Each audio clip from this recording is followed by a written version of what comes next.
You know, there's a lot of software packages out there to do animation, to do 2D animation, flat animation, and a lot of people don't realize that that can actually be done fairly simply inside of Photoshop.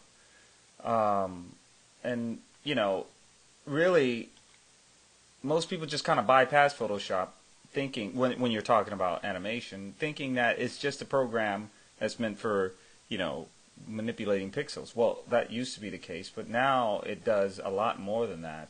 Just it's just not for changing pictures and stuff like that. You can go to your workspace and you can change it between 3D, motion, painting, photography, typography, that sort of stuff.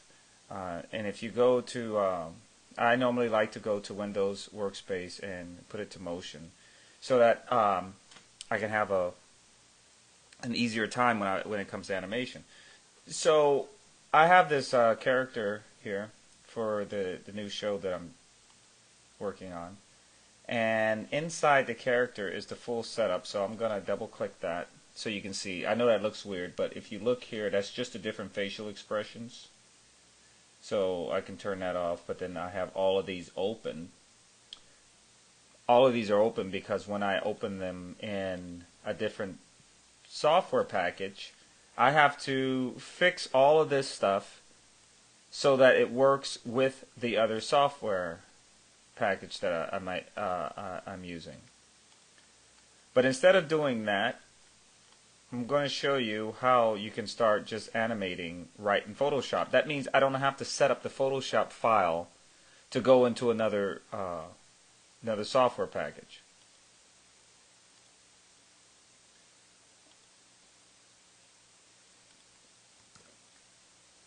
Okay, so he's set up. The only thing that Photoshop doesn't have is bones. So you can't like make bones, and that's actually something they need to look at. So let's say if I were going to animate this character here. I probably should have separated his arms. But let's say I was going to animate this character here. There's two ways I can do it, just like in After Effects. I mean, not in After Effects, but in Flash, you can go inside the movie and animate, or you can animate just regular outside here. So I'm just going to go over it really quick. If you go down to the timeline, if you go down to this area down here, you'll see a little tab that says timeline. You go ahead and click that, and from there you're going to hit create video timeline. When you do that, now you can see all the different layers that you have here. I can animate all of those separately. I can even animate groups at a time. The great thing about this is if you scroll down, you see you can also animate styles, the opacity, and the transformation.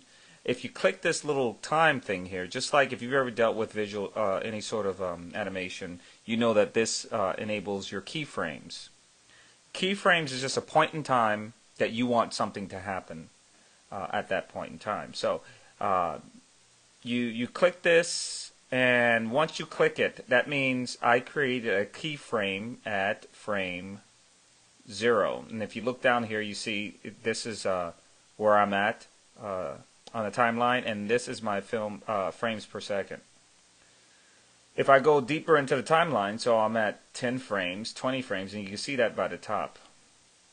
Now I'm at 1 second right here. So if I take this picture and I push it up, you'll see there's another keyframe that happens here. So now I'm just doing keyframe animation.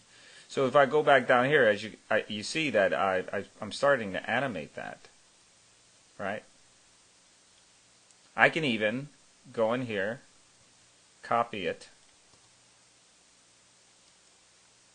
I can right click it, copy it, come down here. Now the thing is, they have a lot of work to do. I can't just paste it here. Okay. What I have to do is I have to click on this keyframe and then paste it. So I can't just click on this timeline here and just go right click and paste. It won't do that. You see, I have all these different custom menus and stuff that starts to pop up. So if you have a problem with copying and pasting keyframes, that's exactly how you would do that. So now I have him coming up and down, you see. So I can just click this one, shift click this one, shift click this one, and I can copy. I can move down a timeline, I'm going to click this one and I'm going to paste. So now, as you can see, I'm creating this animation right here. I can go to 2 seconds. Click inside of here, create a timeline.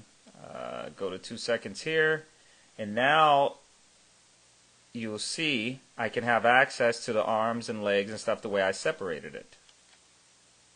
So let's say I'm just going to quickly go inside the body. Actually, let's do a leg. So I'm just going to go inside the leg. I could do the arms here. The arms might be easier. And the reason why the arms look this way, because the arms are as a group. That's why it's grayed out like this. All I have to do is click down and I can go deeper inside that group, or I can animate the entire group as one. So I go inside of here. I like to click all of this because I never know what I want to animate. So I click it all at one time. And I can go a few steps down. Now I'm just going to go into this position.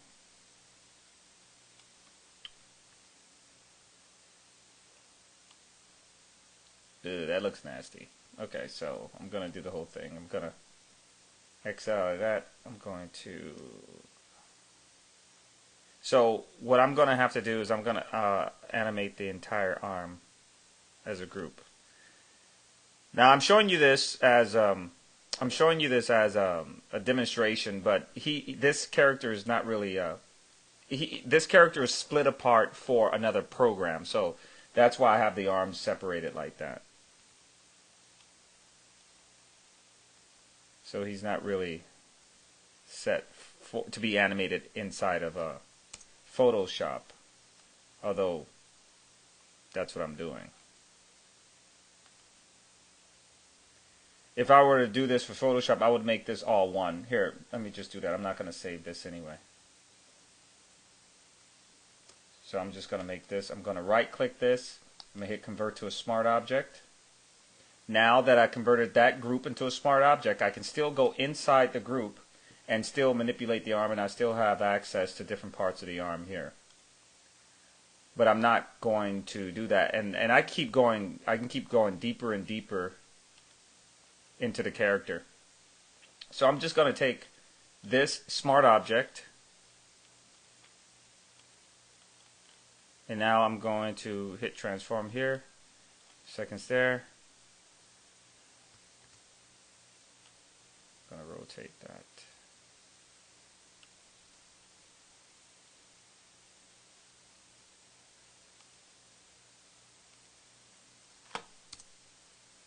Alright. So as you can see, I'm now transforming that. Now, one thing that might get you a little confused is as I'm doing this, let's say I go down here and I want to do it again. I'm going to hit Command T. I'm going to change my pivot point to the corner. And as I'm doing this, you can see that there's nothing happening here. Other programs will give you, as soon as you move it, it will give you it'll give you a keyframe. But I have to hit return in order for the keyframe to pop up here. So now as you see, I have this going on here. See?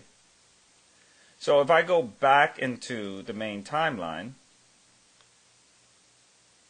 so I hit save, I save that, I can go ahead and close it, and I go into the main timeline.